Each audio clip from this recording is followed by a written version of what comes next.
Kailasa YouTube ചാനലിൻ്റെ പുതിയൊരു വീഡിയോയിലേക്ക് എല്ലാവർക്കും സ്വാഗതം. കൂടുതൽ ക്ഷേത്രവിശേഷങ്ങൾക്കായി കൈലാസ യൂട്യൂബ് ചാനൽ സബ്സ്ക്രൈബ് ചെയ്യുക.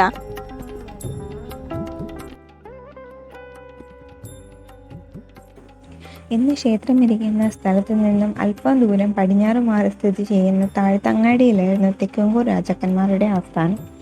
ഏതൊരു രാജാവിനെ പോലെ അവരും രാജധാനിക്ക് ചുറ്റും കോട്ടകൾ പണിതു. അങ്ങനെ കോട്ടയ്ക്കകത്തിരിക്കുന്ന സ്ഥലങ്ങൾ കോട്ടയ്ക്കകം എന്നും പിൽക്കാലത്ത് കോട്ടയം എന്നും അറിയപ്പെട്ടു.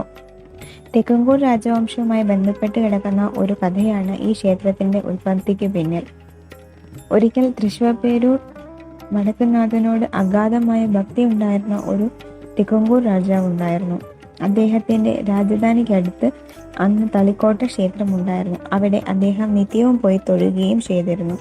എന്നാൽ വടക്കുംനാഥനെ മാസത്തിലെ ആദ്യ തിങ്കളാഴ്ച തൃശ്ശൂരിൽ പോയി തൊഴുതില്ലെങ്കിൽ അദ്ദേഹത്തിന് തൃപ്തിയാകുമായിരുന്നില്ല.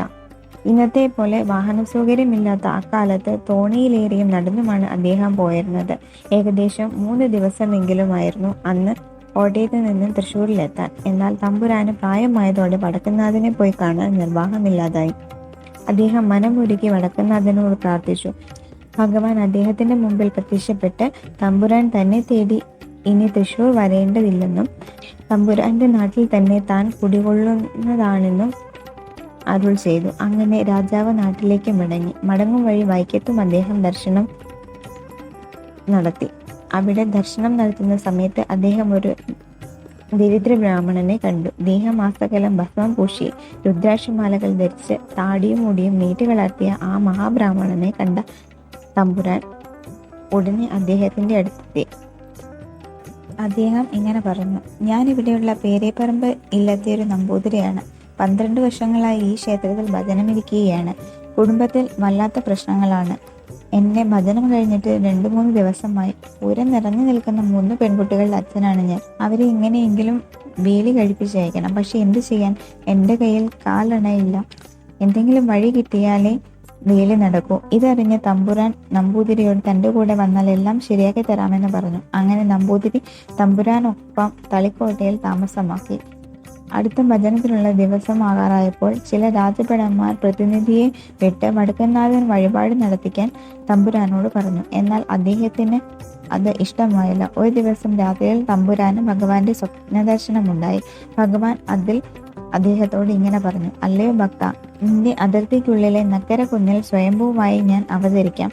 എന്റെ വാഹനമായ നന്ദി എന്റെ മുന്നിലും വെളുത്ത ചെത്തിച്ചെടി എന്റെ പിന്നിൽ അല്പം ഇടതു മാറിയും കാണാം. അവിടെ നീ എനിക്കൊരു ക്ഷേത്രം പണിയുക. കാലാന്തരത്തിൽ അത് പ്രശസ്തമാകും. ഇന്ന് ക്ഷേത്രമിരിക്കുന്ന നക്കരക്കുന്ന് അന്ന് കാട് പിടിച്ചു കിടക്കുകയായിരുന്നു.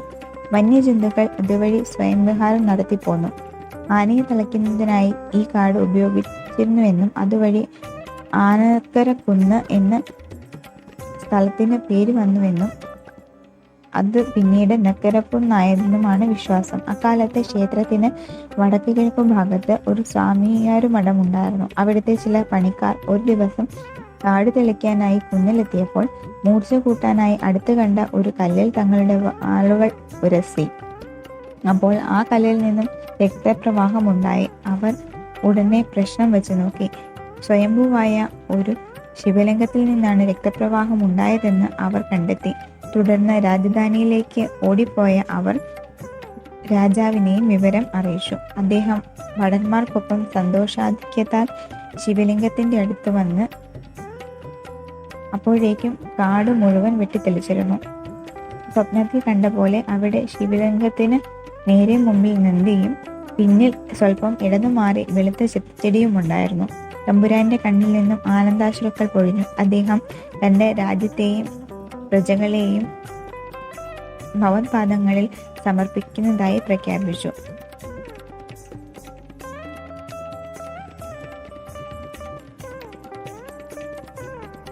ഞങ്ങളുടെ വീഡിയോകൾ ഇഷ്ടപ്പെട്ടുവെങ്കിൽ ലൈക്ക് ചെയ്യാൻ മറക്കല്ലേ.